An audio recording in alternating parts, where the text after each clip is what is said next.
I don't want any guy at my apartment. Imagine that. Imagine having a serious conversation with somebody and their reaction is just to smirk at you. That is disrespect on a whole other level. But nonetheless, let's continue. I know cheating of Luke, and if he's loved me, he should be trust me. Dearie, dearie, dearie. This has nothing to do with trust. This has to do with disrespect. You allowed yourself to sleep in the same bed with another man in a bedroom that Luke pays for, a home that Luke pays for. You disrespected his kindness. That's what it's down to. The simple as 1, 2, 3. It doesn't matter whether your clothes were on or off. But here's the thing though, Madeline.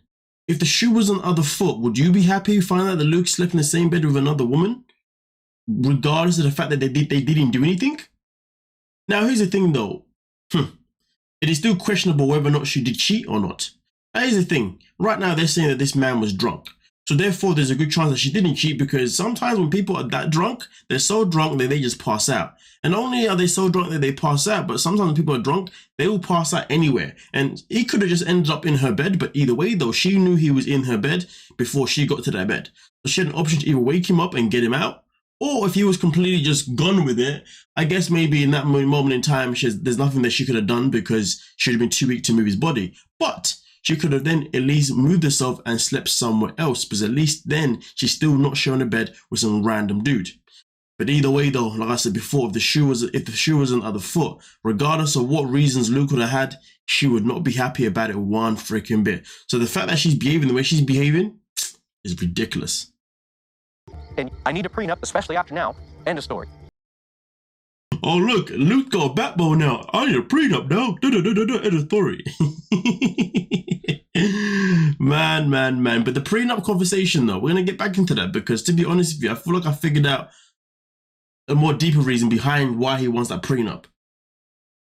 If I hear one more rumor, I swear to God, that's it. It's me who don't know if you say, well, yo. And I'm done. Dear. When somebody is refusing to take accountability, refusing to take your conversation seriously, and their response is, oh, well, I don't know, it's me who doesn't know if I want to be with you. This is the problem.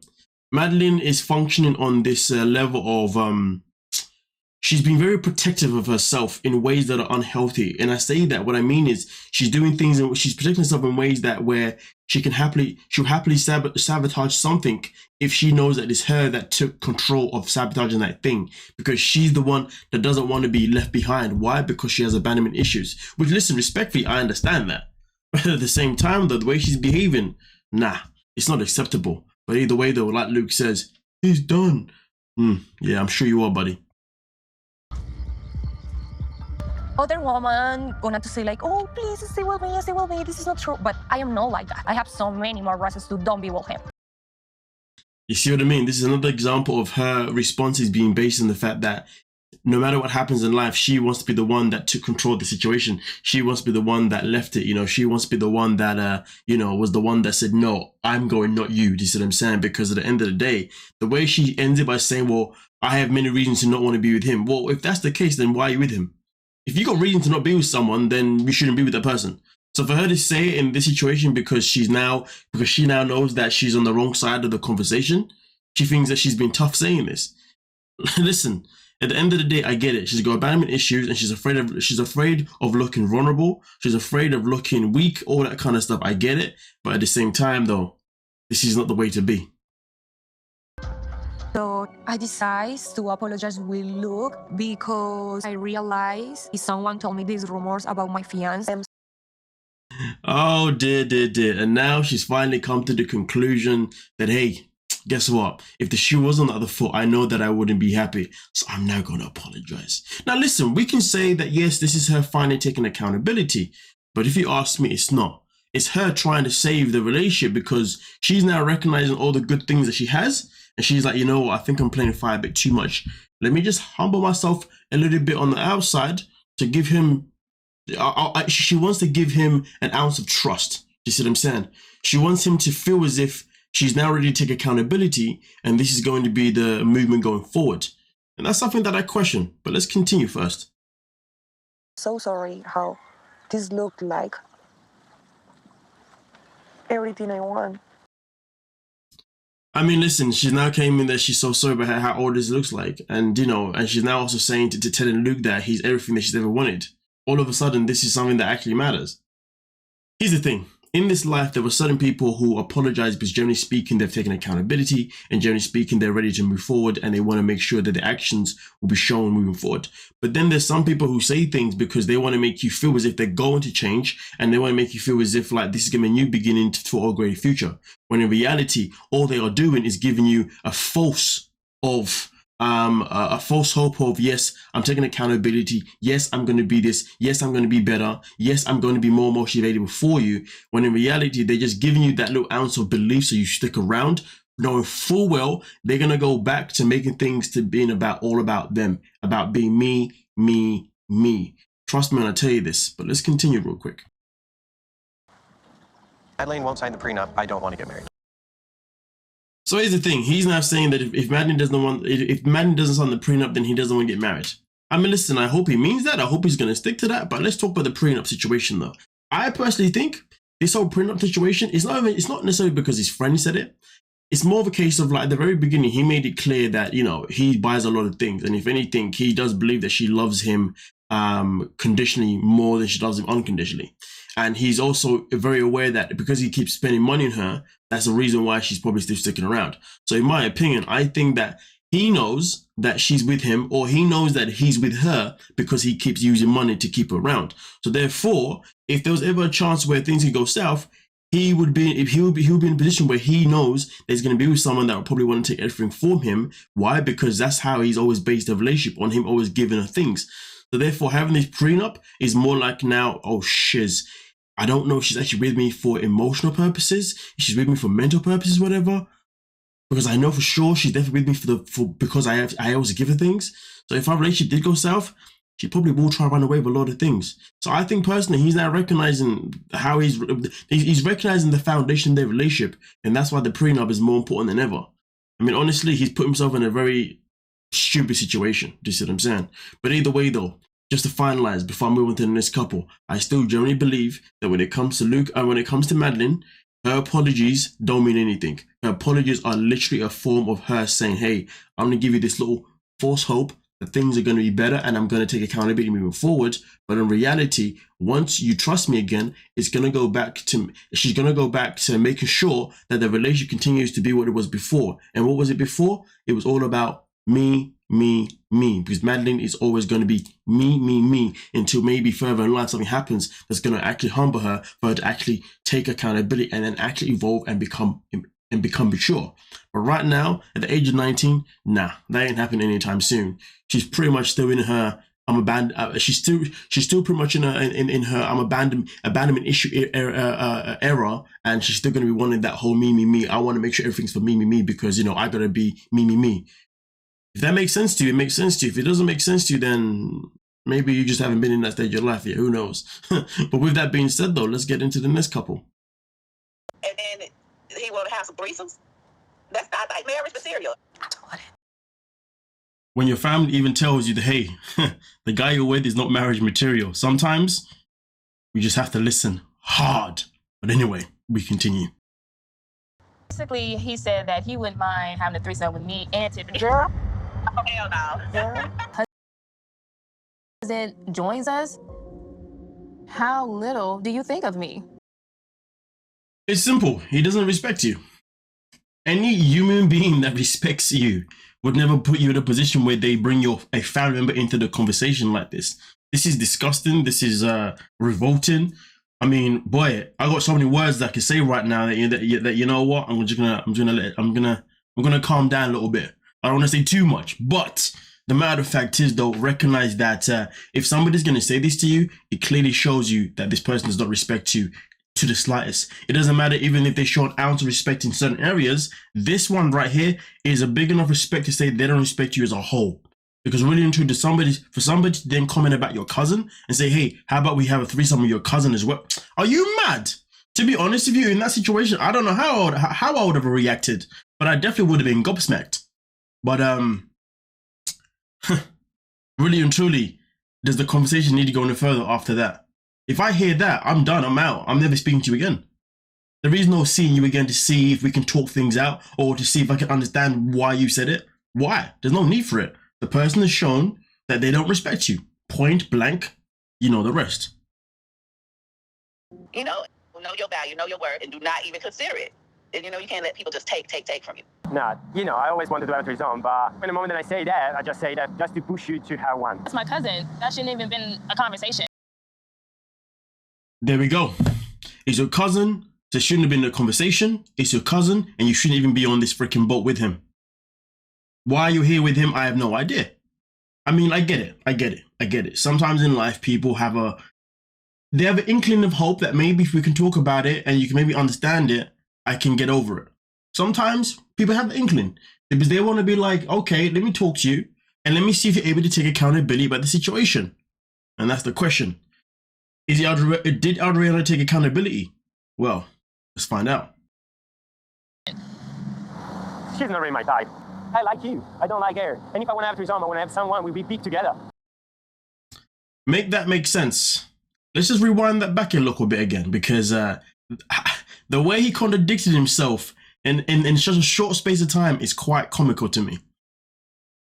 Nah, I always wanted to have a threesome, but in the moment that I say that, I just say that just to push you to have one.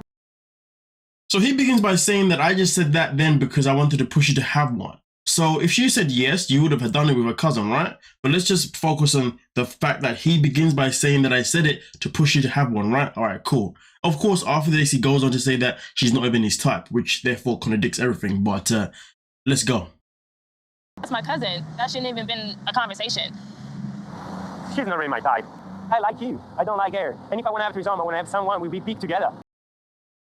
So if you're now telling us that if you was to have a threesome with Alex, it would only be with people that you both put together, but yet you picked a cousin without her actually picking her cousin. Do you see what I'm saying? Because like I said before, if she said yes, let's do it with my cousin, then what? Do you see what I'm saying? End of the day, this is him now backtracking and speaking a whole lot of mumbo jumbo because he wants to pretty much bring down the situation and bring her back to a position where he's got her under control again. Simple as that. This guy. I say that you hurt me, and instead of at least apologizing, you're sitting here making it seem like, oh, I didn't mean it that way. I don't think it's working. Nothing else needs to be said. You called him out for not taking accountability. He still continued to not take accountability. Still continued to spew his nonsense. Even tried to sweet talk a little bit. She said, you know what? I don't think it's working. But that's the problem, isn't it? The problem is that she says, I don't think it's working. Why don't you know? I won't hear none of that. The statement should have been, listen, we're done. After we get off this boat, this yacht, whatever, we are done. That's it. The reason I don't think it's working. Why leave the door open? And this is the issue with a lot of people in this world. They leave the door open. I don't know why. When somebody disrespects you multiple times, it's crazy. He disrespected you, disrespected your cousin. In fact, he disrespected your cousin twice. And he has disrespected you multiple times. But let's talk about the cousin bit. First, the fact that he even suggested having a threesome with your cousin, thinking that your cousin would be open for it. That is disrespect to say that he thinks that your cousin, her self-esteem or whatever it is that low that she'd be more than happy to share a man with her own cousin. That's disrespect number one to your cousin. You see what I'm saying? And then on top of that, when it didn't work out, he then says she's not even his type. And then he wants to then disrespect your cousin's what? Her appearance? What's wrong with her? Why is she not your type? She's a beautiful black woman just like Alex, so what's the difference? So this man has continued to disrespect you anyway, but you've still allowed him to, but you've still stayed with him for whatever reasons. But at the same time, he's now gone after your family members, whether it's intentional or not. It still shows you the very simple thing that I said at the very beginning. This man does not respect you, nor does he respect people around you in your life. Because if he respected you, one, he wouldn't mention your cousin. Two, he wouldn't be mentioning good threesomes ever again anyway. And three, most importantly, if he respected you, well, then he wouldn't go as far as also disrespecting your cousin as well. Make it make sense, but nonetheless, though, let's move on to the next couple. Suddenly, Kyle hands me over his STD test. Like, I really don't understand anything anymore at this point. Not doing that for me, I did Kyle. do it for you. No, because you're doing this so you can go donate and show all the other moms how healthy you are.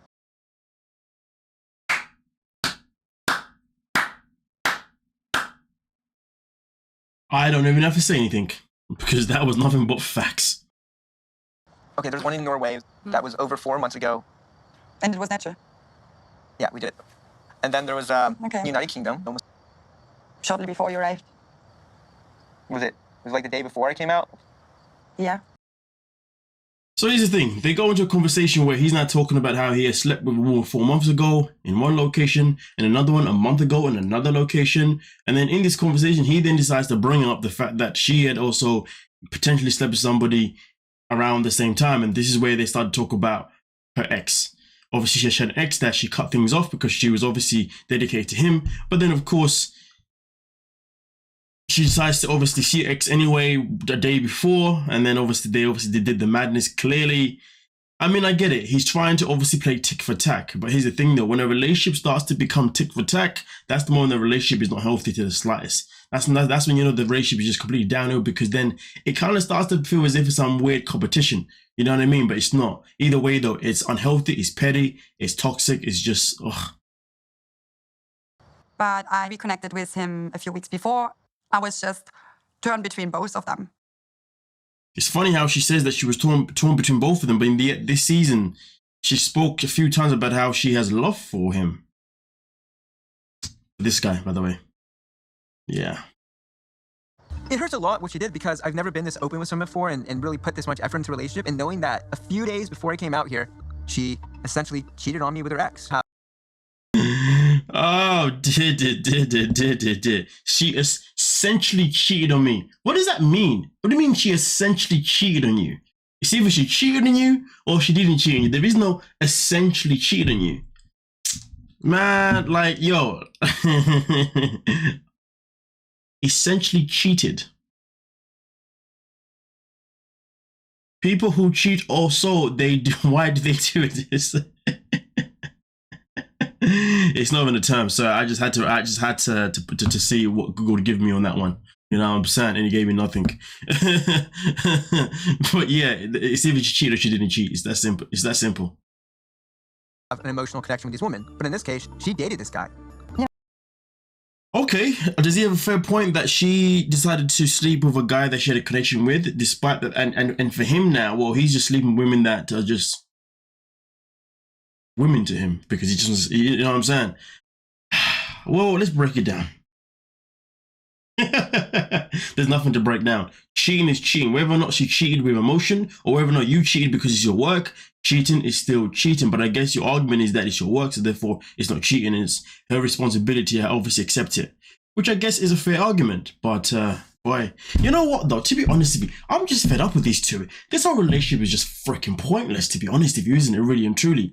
Why are we seeing this couple? Do you know what the thing is? This couple, I'm pretty sure they've aired every single episode this freaking season as well. I think maybe they missed one, and I don't know why, because literally they've been one of the most strangest, most oddest, most boring, most annoying, most irritating couples of the freaking season. Because really and truly, she's had a whole freaking season to make a point about how she doesn't want him to be sleeping around with other women. But then what does she do anyway? She ends up sleeping with him regardless anyway. Okay? And then on top of that, he started off talking about how he had a whole point system. Well, that point system went completely out the window. Now they're having a tick for tack conversation about, oh, well, you know, you cheat, you sleep with someone with emotion. Yeah, but you sleep with people for profession. Yeah, but you know what, though? You know what? Let's get into it. No, I mean, this is all in the past, right? The past and mistakes. Yeah, it's just, yeah. Before I get into what I thought I was going to get into next, I forgot about this part here. The way it was easy for them to be like, but it's in the past though, isn't it? Yeah, sure. You two have found a way to really resolve your issues. Would you consider stop donating to all these women? Because I know that you're literally sitting. Or you accept it. I feel like you should. No, I'm not accepting it. I'm gonna give you a... If there's a woman posting, I don't think I can. For me, it's over then. All right, boom. So Annie finally decides to say that it's over because he has said and he has confirmed that he's not going to stop his lifestyle. And here's the thing. So you're telling me that she waited to say it's over after she slept with him? You can't make this nonsense up. You cannot make this nonsense up, because at the end of the day, You've had the same conversation throughout the whole season about how you do not want him to be sleeping with other women, and he has made it clear every single time you brought it up that he's going to continue sleeping with other women because it's what he does.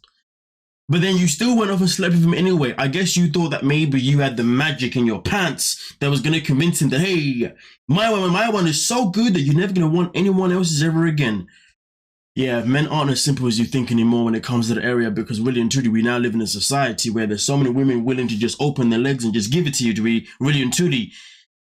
One being special seems to be very hard for men nowadays to even recognize when one is special and when one is not, because in reality, when it's available wherever you go, well then it is what it is, if you dig what I'm saying. But that is a far deeper conversation, so don't look into too much because there's more layers to that. But for people who understand what I'm talking about, you understand what I'm talking about. But either way though, Annie waited until she finally slept with him to then be like, you know what, now we're done because I realize you're never going to change your mind, when in reality there was never at any point in this relationship he ever changed his energy around the idea of him not sleeping with other women. His energy has been the same throughout, about the fact that he has been defiant about he's always going to continuously do this. And anything that he has done, which she's even pointing at herself, things like doing the STD test, okay? Those little things that they've done, she's even pointed at herself that he's only doing these things to pretty much prove himself to other women. She even said in the last episode that, hey, it's clear that you're obviously sleeping with women because you just want to literally have as many babies in the world, but not because you actually want to help them. You just want to spread your shiz. She's pretty much exposing the fact that he obviously has some sort of, yo, Spider, yo, what's good? Just don't come near me. Anyway, with that being said, though, she's obviously exposed clearly, okay, that he has a fixation. You know, he has an attachment. He has a there is no way in hell he can ever stop this because he's hooked onto this. Doing this is a drug for him. Do you see what I'm saying? But hey, would you pretend that Annie did not point all these things out for us, and she still decided to sleep him anyway, and yet she still wants to be annoyed with the fact that he's doing this, and that? Listen, woman, you opened your legs because you're a freaking donor. End of conversation. Anything that you say, really and truly, in my opinion, is pointless at this point, because you had your chances, you had the opportunities to walk away. The same way Nadeem had many opportunities to walk away from Michael because the signs were there that he was scamming her, but she didn't. So you know what? It is what it is. Let's move on to the next couple. Let's get it. To keep it open until you come to the States and we get married and then have a monogamous relationship. Is that what you're saying? Yeah.